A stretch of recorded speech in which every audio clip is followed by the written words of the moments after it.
Iran. It's a name that dominates the headlines.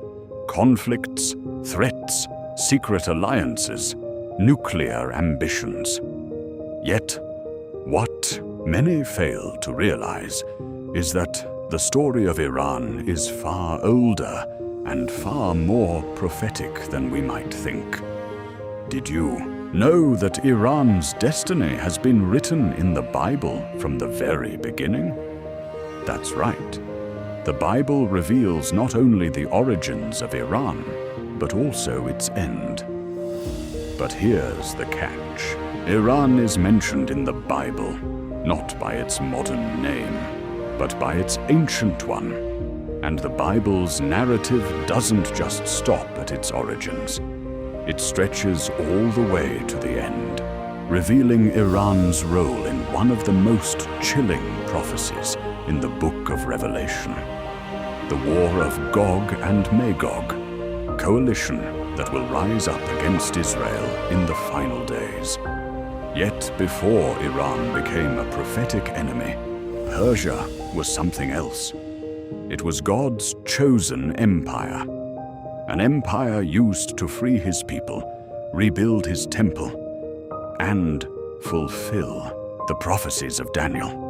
Isn't that fascinating? But what does this mean for us today? What hidden truths about Iran's role in God's grand plan are waiting to be uncovered? I invite you to stay with me until the end, because what you're about to discover is a truth that very few have dared to reveal. Iran's true destiny, written in the Bible from the beginning to the end, is more than just a political issue. It's a divine story unfolding right before our eyes. Are you ready to dive deep into this mystery? And let's embark on this incredible journey together. Now, let's unravel the hidden role of Iran in God's greater plan. Trust me, you won't want to miss this. The biblical destiny of Iran. The truth about Iran written in the Bible. It all begins at the dawn of a new world in the book of Genesis.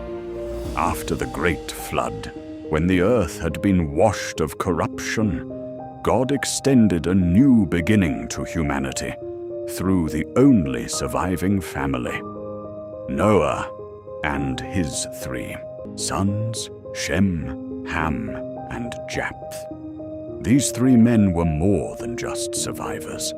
They became the patriarchs of nations, carriers of destiny whose bloodlines would shape the future of the world. Genesis chapter 10 paints this extraordinary picture. It is not just a list of names. It is the Bible's first world map, a divine genealogy that lays out the formation of peoples, languages, regions, and kingdoms. In Genesis it says, "This is the account of the families of Shem, Ham, and Japheth, the sons of Noah, from whom all the people of the earth descended. And from these descendants came the nations we know today." Among these names hidden in the sacred text are 2 figures who would one day give birth to what we now call Persia, a nation that would rise, fall, and rise again to play a defining role in both ancient power struggles and future prophecy. The first name is Madai, the son of Japheth. From Madai came the Mes, mountain warriors who settled in the rugged northern terrain of what is now modern-day Iran. Isolated among snow-capped peaks and vast valleys, Madai's descendants developed resilience. They were independent clans, fierce tribal people known for their unyielding nature and strong organizational structures. These were not city builders or temple architects. They were defenders of the highlands, hard-edged and bound by blood loyalty. Madai is recognized as the father of the ancient northern heartland of Iran. Then comes the second name, Alam, the son of Shem. His lineage gave rise to the Elamites, who settled in the lush, fertile lands of southwestern Iran, near the Persian Gulf. Unlike the Mess, the Elamites developed early urban centers and wielded political influence. They controlled key trade routes and fertile agricultural plains, making them a formidable force in the ancient Near East. But the Elamites were not just neighbors to the early people of God. They were aggressors, because in Genesis 14, the stage is set for the first great international conflict recorded in the Bible. A war that would not only test alliances, but reveal something far deeper.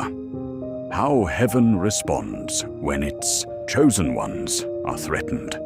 In this moment, 4 eastern kings, including Chedorlaomer, king of Elim, formed an alliance and swept westward into the land of Canaan. They plundered cities, enslaved entire populations, and among the captives, they took someone precious, Lot, the nephew of Abraham, the man of God.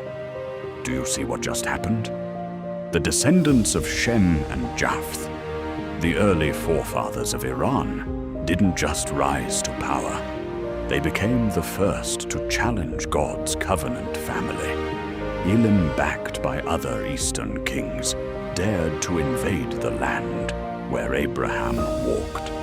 And the conflict wasn't just about territory.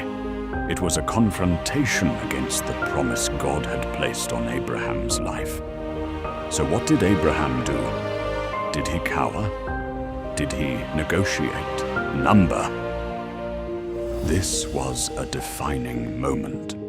With only 318 trained men, his own household, 6 minutes, 15 seconds, Abraham attacked the invading kings, shattered their forces, rescued Lot, and returned with the freed captives and spoils. How could such a small band of men defeat a coalition of Eastern empires? It wasn't military brilliance. It wasn't superior strength. It was God's favor. This was no ordinary battle. It was a spiritual message written in blood and fire. No Eastern power, no ancient empire, no rising kingdom can succeed against the one who walks in covenant with God. This was not just a victory. It was a statement, a declaration across the generations. Heaven defends what it ordains. And even today, the echoes of that first war remain. Could it be that what we're seeing now between Israel and Iran is not just history repeating, but a spiritual cycle resuming? That the ancient lands of Alam and Madai, once challengers of God's chosen, are once again moving into prophetic position. What if the hostility wasn't born in recent decades, but was planted long ago in the pages of Genesis, now growing, maturing, and reawakening for its final confrontation? Because while Elam once marched with an army, and while Abraham once stood alone in faith, that same spiritual war is far from over. And the question remains, who still stands under covenant today? And when the next battle comes, who will heaven defend? But the people of Elim didn't vanish into dust. They weren't erased from history, nor did their legacy crumble with the fall of a single city. No, they endured. They watched empires rise and fall like tides. Centuries passed, kings lived and died, tribes scattered and wreathed. And while the world focused on the thrones of Egypt and Babylon, the forgotten children of Elam, once defeated by Abraham himself, were growing. Their bloodlines flowed quietly through the eastern lands of Mesopotamia, where two ancient peoples, the Elamites and the Medes shared rugged and fertile terrain. Elam settled the rich southern plains where rivers fed life and prosperity. The Mess, hardened by the mountains of the north, were shaped by wind and stone. Their region was brutal, yet it forged warriors with a resilience few could match. Two nations, two spirits, one destiny, quietly building in the shadows. Empires rose and vanished around them. The world changed, yet through the ashes of obscurity, something new began to stir. First loose clans, then tribal confederations, then kingdoms, and finally an empire, Persia. But don't be fooled by their pagan beliefs or foreign gods. These nations, Elam, Media, Persia, were never outside the reach of God's plan. Though they worshipped idols, God still spoke their names. Though they didn't yet know him, he had already written their roles into the script of redemption. Through the voices of his prophets Isaiah and Jeremiah, God declared something stunning. Not just one prophecy, but two. And both would be fulfilled with such terrifying precision they would echo through history like thunder, long after the events themselves. The first prophecy, spoken through Isaiah and echoed by Jeremiah, foretold that Elam and Media would rise not as enemies of Israel, but as the very tools God would use to punish Babylon. Babylon, the empire that had crushed Jerusalem, destroyed the temple, and dragged God's people into exile, would not go unpunished. God had already chosen the hand that would bring its downfall, and that hand belonged to the united peoples of ancient Iran. Have you ever stopped to wonder how God can use even those outside the covenant to fulfill his will? How a nation known for idolatry could become a hammer in the hands of the Holy One. But the second prophecy was even more astonishing. God wouldn't stop at judgment. He would use Persia not just to punish, but to liberate. Through the prophet Isaiah, God named his chosen deliverer more than 150 years before the man ever took a breath. A king, a foreigner, a man who did not know God, but whom God knew intimately. Isaiah 45:1 declares, "This is what the Lord says to his anointed, to Cyrus, whose right hand I take hold of, to subdue nations before him." Anointed. That word reserved for prophets, priests, and kings of Israel, placed on the head of a pagan ruler. Why? Because Cyrus would become the agent of freedom. He would decree the return of the exiles, fund the rebuilding of the temple in Jerusalem, and write himself into the holy story of a people not his own. But before Cyrus could rise, God began laying the foundation. In the 8th century BC, a man named Deioces, king of the Mess, began to unite the scattered tribes of Elam and Madi. From their union, the first Iranian imperial capital was born, Ecbatana, a name lost to most, but carved into prophecy. This was the beginning of something holy, hidden in something political. His grandson, Saxures, took that foundation and transformed it. He didn't just lead, he reformed. He reshaped the army into a fearsome force, one so formidable that it brought down Nineveh, capital of the dreaded Assyrian Empire, whose cruelty to Israel was unmatched. And with Nineveh's fall, one of Israel's greatest oppressors collapsed beneath the weight of prophecy. Do you see it? The prophecy was unfolding step by step. God was not merely watching history, he was writing it. Persia was not an accident, it was an instrument. God was raising a people from the hills and valleys of Elam Media. A people who once warred against his chosen would now become his chosen tool. Not for glory, not for empire, but for judgment and redemption. Because when God speaks, time listens. And when God appoints even a pagan king, no force in heaven or hell can undo it. So if God could call a man like Cyrus by name before his mother even conceived him, if he could use Elam and Media long, forgotten by men as the key to Israel's restoration, then how much more is he orchestrating even now? How many insignificant nations, people, and moments are being shaped for a destiny we cannot yet see? Because the God who raised Persia from the dust is still at work, and the script he began has not yet reached its final act.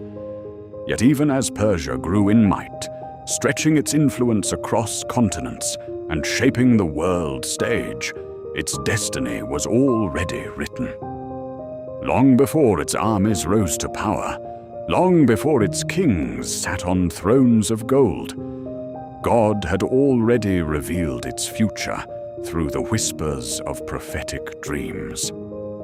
And the first to see it with divine clarity was not a king or a general, but a young Hebrew prisoner, Daniel, a teenager exiled captive, stripped from his homeland and thrust into the very heart of the empire that had destroyed everything he once knew. It began with catastrophe. The Babylonian army, under the ruthless leadership of King Nebuchadnezzar, stormed Jerusalem. The city's mighty walls were crushed. The temple, the house of the living God, was ransacked and left in ruins. Thousands were taken as prisoners, marched across the desert into foreign lands. Among them was a young man named Daniel, whose life had just been shattered. Can you imagine what that moment felt like? Being torn from your family, your culture, your worship, your identity, everything familiar, left behind in a smoldering ruin. Yet in that darkness, God chose him, not because of power or lineage, but because of faithfulness. Inside the glittering halls of Babylon, surrounded by corruption, idolatry, and pagan wealth, Daniel refused to bow. While others feasted at the king's table and drank the empire's wine, Daniel kept himself pure. And because of this unwavering loyalty, God granted him something few have ever received: a divine window into the future. Visions not just of his generation, but of every kingdom that would follow. And at the very heart of the empire that had laid Jerusalem to waste, Daniel began to see something astonishing: that Babylon would not last, that another empire would rise, one forged by two arms of silver, an empire that would one day take center stage in the destiny of his people, the Persian Empire. And this journey into the future began with a dream. While Daniel served faithfully in the court of King Nebuchadnezzar, the most powerful man on earth was suddenly gripped by terror. One night a dream came to him, haunting, vivid, and impossible to forget. A towering statue appeared, crafted from various metals: a head of gold, a chest of silver, thighs of bronze, legs of iron, and feet mixed with clay. But Nebuchadnezzar, disturbed and prideful, issued a challenge unlike any other. "Don't just interpret my dream. Tell me what I dreamed without me saying a word. No magician, sorcerer, or wise man in all Babylon could do it." Fear spread like fire. Death awaited them all. But then God's servant stepped forward. Young Daniel, empowered not by intellect, but by revelation, was brought before the king. He sought the Lord in prayer, and heaven opened. That night the mystery was revealed. Can you picture it? This teenage exile standing before the throne of the world's greatest tyrant, calm, fearless, glowing with the light of divine truth, and with humility and authority. Daniel said, "No man can do what you ask, but there is a God in heaven who reveals mysteries." Then with precision and power, he described the king's dream in exact detail, without ever having heard it. And what followed was one of the most extraordinary revelations in human history. Daniel declared, "You, O king, are the head of gold. Babylon, the splendor of kingdoms, the first in the prophetic timeline. But after you another kingdom will arise, inferior to yours, symbolized by the chest and arms of silver." That silver did not represent a single nation, but two. Two arms, two peoples, the Medes and the Persians, distinct yet united, bound in strategy, divided in power. And from those two, the Persian arm would rise stronger, overpowering the other and taking the lead. Have you ever considered that God spoke the future of Persia before it was even a global power? That while Babylon was still standing proud, heaven was already preparing its replacement. The statue was not just art, it was a timeline, a divine roadmap, a sequence of kingdoms, stretching from Daniel's captivity all the way to the end of the age. And in that moment, Daniel made it clear, Babylon will fall, and the throne will pass on, not by accident, not by ambition, but by divine appointment. The empire that had torn down Jerusalem would itself be torn down, and the kingdom of silver, Persia, would rise at God's command. But this prophecy was not merely for kings and scholars. It was a message to all generations. God is the one who raises up empires. God is the one who casts them down. And no nation, no matter how mighty, stands outside his plan. So now, as we look at the rising influence of Iran, do we remember that its origin was predicted in a dream over 2,500 years ago? That its power then and now was seen, measured, and placed within the tapestry of prophecy. And if God revealed Persia's rise before it happened, what has he already shown us about its fall? Because the vision didn't end with silver, and Daniel's dreams are not finished. Far from his homeland, surrounded by the towering idols and golden halls of Babylon, a young man named Daniel waited. Though a foreigner in exile, his spirit remained anchored in the promises of God. He'd seen visions, glimpses of kings yet to rise, empires yet to fall. And now those visions were stirring, ready to break into the world like a storm long held back. Could it really be happening in his lifetime? Would the God who had spoken through prophets and dreams now fulfill his word through the rise of an unlikely king? Long before this moment, the prophet Isaiah had spoken a name that no one could have imagined would matter. Cyrus, a Persian king not yet born, would be used by God as his chosen instrument. In Isaiah 45:1, the Lord said, "This is what the Lord says to his anointed, to Cyrus, whose right hand I take hold of to subdue nations before him." Daniel knew this prophecy, and now in real time, he was watching it take shape. Cyrus, young and ambitious, had emerged from the rugged highlands of Persia. With brilliance and boldness, he conquered the neighboring kingdom of Media, uniting the two thrones into a single unstoppable force, the Medo-Persian Empire. As his influence expanded, so did his confidence. One by one, the powers of the ancient world fell before him. And then he turned his gaze to the jewel of empires, Babylon. The day foretold in visions had arrived. But the conquest that followed was no ordinary siege.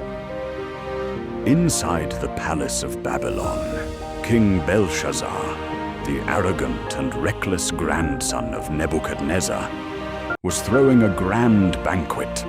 1,000 nobles filled the hall, drunk with wine and pride. Music echoed off the marbled walls. Golden goblets clinked, and laughter masked the tension creeping beneath the surface. But then Belshazzar crossed a line no king should dare approach. In an act of unholy defiance, he ordered that the sacred vessels, those taken long ago from the temple of the Lord in Jerusalem, be brought forth. These were not mere trophies. They were holy instruments, once used in the worship of the living God. And now, in the heart of pagan Babylon, they were raised in mockery, toasted to false gods of gold, silver, stone, and wood. Can you imagine the silence that followed, the sudden shift in the atmosphere? In that moment, judgment arrived, not with thunder, but with the silent movement of an unseen hand. Before the stunned eyes of the king and his nobles, fingers appeared and began to write on the wall. 4 words: men, teal, passen. The music stopped, the wine soured. Belshazzar's face turned pale, his legs gave way. No one in the room understood the meaning of the words. The wisest men of Babylon were powerless. But Daniel was called. He had stood in the courts of kings before. He had interpreted dreams, spoken truth at the risk of death. And now, once again, he stood boldly to deliver a message that would shake the foundations of an empire. He looked the trembling king in the eye and declared, God has numbered the days of 23 minutes, 28 seconds your reign, and brought it to an end. You have been weighed on the scales and found wanting. Your kingdom is divided and given to the Medes and Persians. Daniel 5:26-28. Even as those words were still echoing off the stone walls, the prophecy was already in motion. Unseen by the revelers, the armies of Cyrus the Great had executed a brilliant maneuver. They had quietly diverted the Euphrates River, lowering the water level that once protected Babylon's walls. Under the cover of night, soldiers crept along the dry riverbed and entered the heart of the city. Miraculously, the inner gates had been left unlocked, just as Isaiah had foretold in Isaiah 45:2. I will go before you and will level the mountains. I will break down gates of bronze and cut through bars of iron. God himself had opened the gates of Babylon. No sword was needed. No siege engine broke the wall. Heaven had already moved the pieces. That very night, King Belshazzar was slain, and just like that, Babylon, the empire that once seemed invincible, fell without a cry of war. The head of gold once dreamed of in Daniel's visions had passed. The chest of silver had taken its place. Cyrus, king of Persia, now stood at the helm of history. But little did he know his greatest act was still to come. For 70 years the people of Israel sat in exile, weeping beside the rivers of Babylon. Their harps hung silently upon the trees. Their songs of Zion became echoes of memory. It seemed as though the covenant had been crushed beneath the boots of empires. Jerusalem lay in ruins. The temple, once filled with the glory of God, was nothing more than ash and rubble. And then something utterly impossible happened.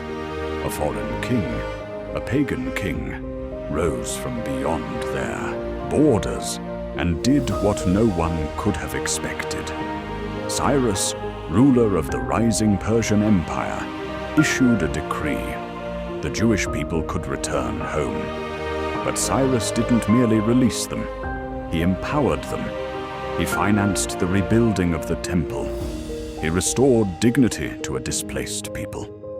And he didn't do it halfway. He sent them with royal authority, led by Zerubbabel, a direct descendant of David's royal line, and Joshua, the high priest of Israel. These men, bearing both kingly and priestly authority, would lay the foundations of what had been lost. They would begin to restore the very dwelling place of God on earth. And so, Persia, in an astonishing twist of divine design, became the one empire in history, not to destroy Israel, but to rebuild it. What kind of nation does that? What kind of king finances the house of a foreign god?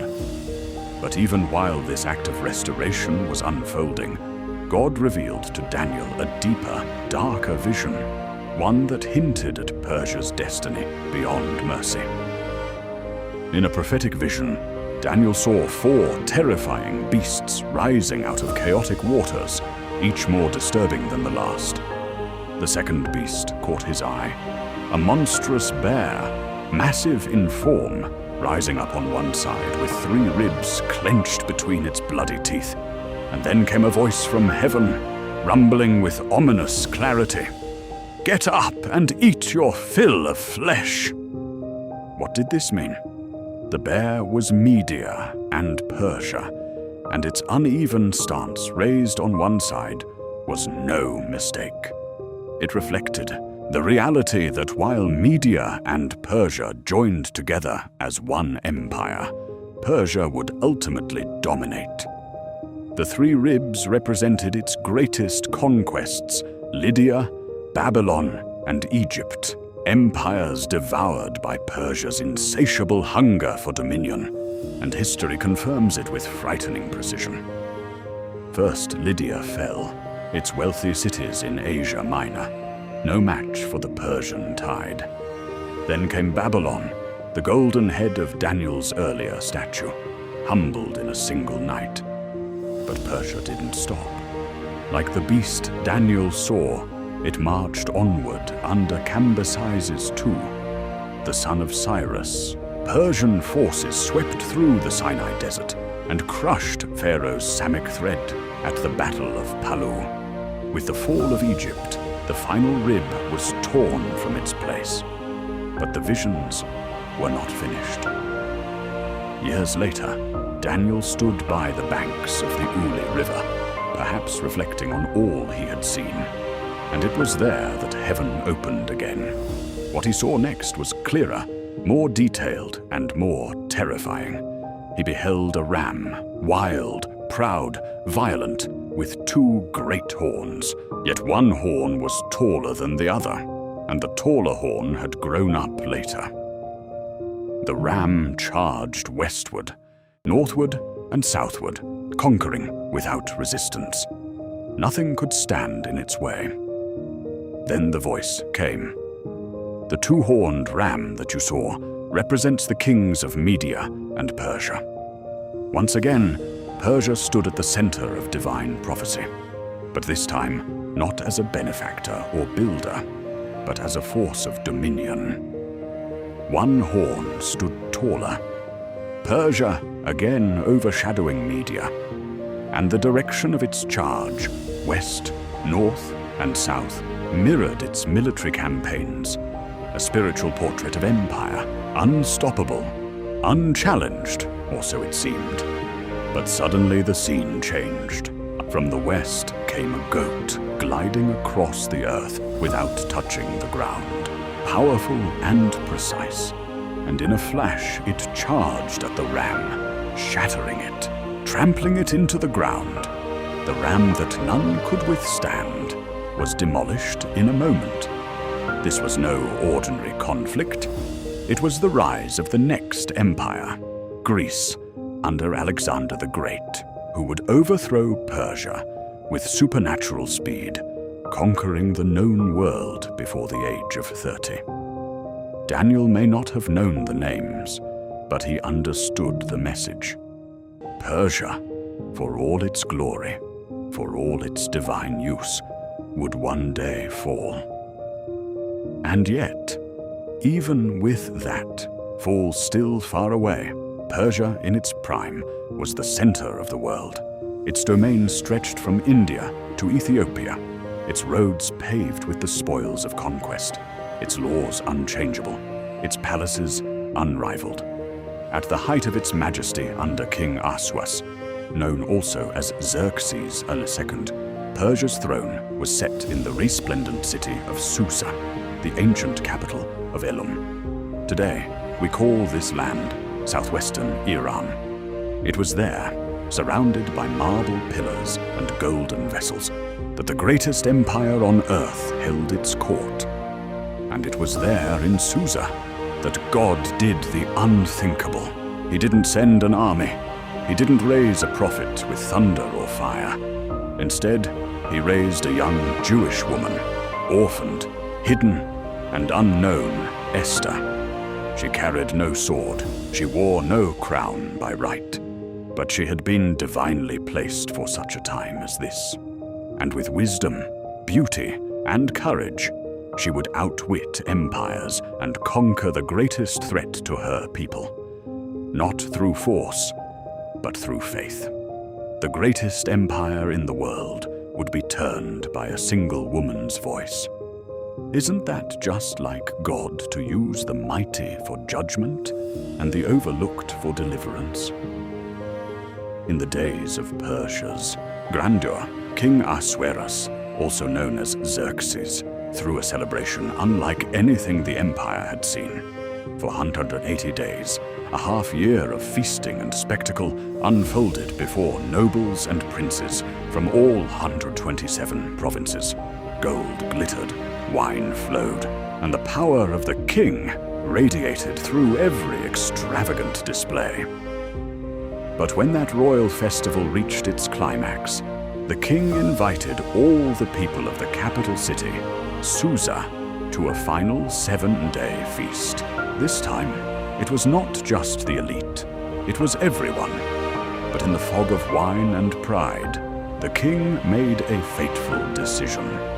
Wanting to boast not only in his wealth, but in his queen, he summoned Vashti to appear before the guests wearing her royal crown, so all could behold her beauty. But Vashti said no. One word, one refusal, and in an instant, the empire's pride turned to shame. Humiliated before his guests and his entire court, Ahasuerus reacted in fury. Vashti was banished from the palace, and her throne was left vacant. What followed was more than a search for a replacement. It was a kingdom-wide beauty contest proposed by the king's advisors. Every province would be searched for the fairest young virgins who would be brought to the royal harem. There each one would undergo an entire year of purification and preparation before meeting the king. It was a process as lavish as it was ruthless.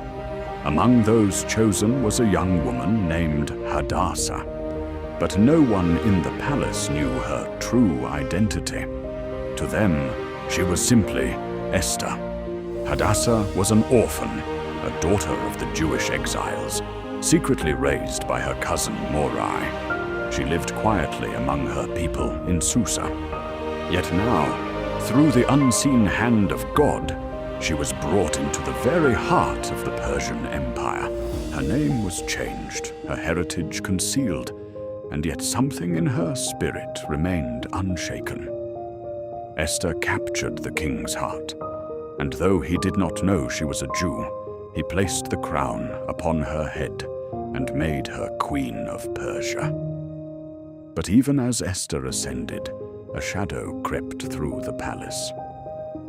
Haman, a descendant of the Amalekites, ancient enemies of Israel, had risen to a position second only to the king. With cunning and pride, he demanded reverence from all. But when Mordecai, Esther's cousin, refused to bow, Haman's pride turned venomous. He would not be satisfied with punishing one man. Instead, he conceived a plan to wipe out an entire people. He went to the king with veiled words, describing a scattered people who lived by strange laws and refused to obey royal decrees without naming the Jews. He painted them as a threat and offered a bribe to have them destroyed. The king, trusting his advisor, gave him the royal ring and sealed the edict. On a set date, all Jews across the empire, men, women, children, would be executed. Can you imagine the panic that followed? The scrolls were read aloud in every province. Chaos erupted. Mourning filled the Jewish communities as the people writs. He sent word to Esther, "You must act." But how? Esther knew the law. To approach the king unsummoned meant death, unless he extended his golden scepter in mercy. She hadn't been called to him in 30 days. If she entered that throne room, she risked everything. Fear gripped her, but faith was stronger. After fasting with her people for 3 days, Esther rose and walked toward the throne. Every step was a test of faith, and as she entered the inner court, the king saw her and raised his scepter. God had granted favor, but Esther didn't rush. She invited the king and Haman to a banquet. Then, mysteriously, she invited them again to a second feast. She waited, not because she was unsure, but because she understood divine timing. And at that second banquet, the hidden truth was unveiled like thunder. "If we had only been sold into slavery," she said, "I would have remained silent. But a decree has gone out for my people and for me to be destroyed." The king's face twisted with rage. "Who would dare do such a thing?" he demanded.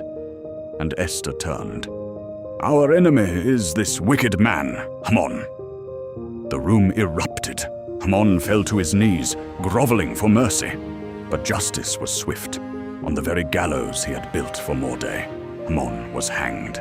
Yet the danger was not over. Persian law could not be reversed, not even by the king. The original edict of death still stood, but God was not done writing redemption. Esther and Mori proposed a bold new decree. Give the Jews the right to defend themselves. The king agreed and sealed it with the same ring that had once doomed them. Across the empire, Jews prepared for battle. And when the appointed day came, the tables turned. What had been meant for annihilation became a day of divine victory. The Jewish people rose up and prevailed over their enemies. Susa erupted with joy, and from province to province, mourning turned into celebration. Without realizing it, the Persian Empire, once poised to become the grave of God's people, had become their fortress. A pagan throne had become a divine shield, and a Jewish orphan hidden in a palace had become the vessel through which God preserved his promise.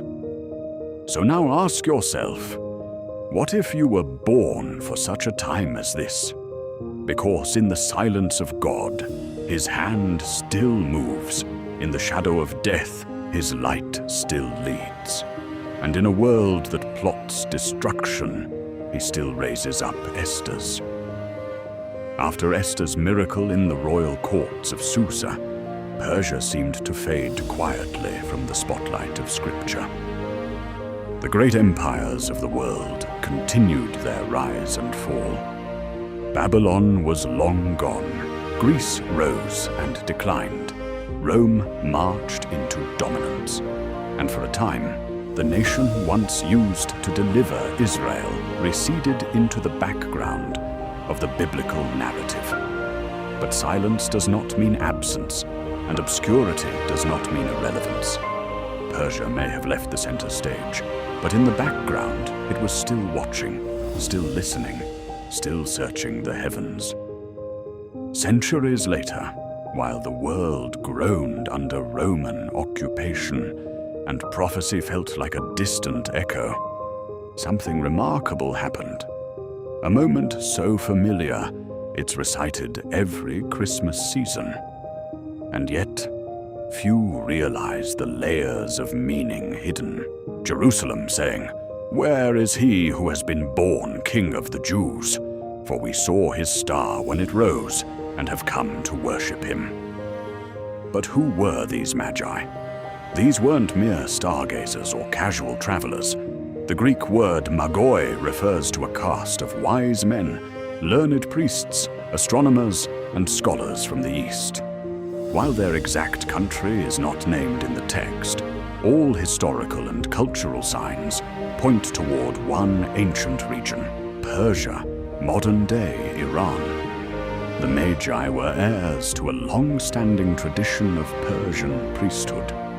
These men were renowned across the East for their deep understanding of astronomy, mathematics, likely the prophetic writings of a man who once stood in their homeland's royal courts. Daniel. Imagine the scene. Centuries earlier, Daniel, taken captive as a teenager to Babylon, rose to become the chief of the magicians and wise men under Nebuchadnezzar, and later served in the courts of the Persian Empire. He left behind more than interpretations of dreams. He left behind a timeline, a prophetic countdown pointing directly to the arrival of the Messiah. Daniel 9:25 gives it plainly. From the issuing of the decree to restore and rebuild Jerusalem until the Anointed One, the ruler, comes, there will be 70 semvons and 627s. Could it be that these magi had preserved Daniel's writings for generations, that they not only honored him as a prophet, but took his words so seriously, they calculated the arrival of the Messiah? Is it possible they saw the sign in the heavens and instantly knew its time? What makes this moment so profound is not only their knowledge, but their response. These Persian sages, men of status and comfort, left behind their homes, their positions, and their security to follow a star across barren lands. They journeyed for weeks, maybe months, not for trade or political alliances, but to worship a child. Not just any child, but the child foretold in ancient prophecy. And when they finally arrived, they didn't come empty-handed. They brought gifts, each one soaked in prophetic symbolism.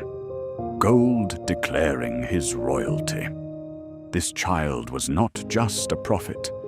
He was a king, frankincense used in priestly worship acknowledging his divinity. Myrrh, a burial spice whispering of the sacrifice to come. This baby was born to die. Whether they fully understood the weight of their offerings or not, their journey revealed a divine mystery. They were proclaiming without knowing that this child would be king, would be God, and would be the Lamb. Meanwhile, what was Jerusalem doing? Herod seated on the throne was plotting murder. The religious scholars just 5 miles from Bethlehem remained silent, unmoved. And yet these foreigners from Persia, outsiders by blood, but seekers in spirit, were the first to bow in worship before the newborn Messiah. Think about that. Persia, the nation once sent by God to free the exiles and rebuild the temple, once again became the chosen vessel to honor the arrival of the Savior. Not by force this time, but by reverence. Not through royal decree, but through worship.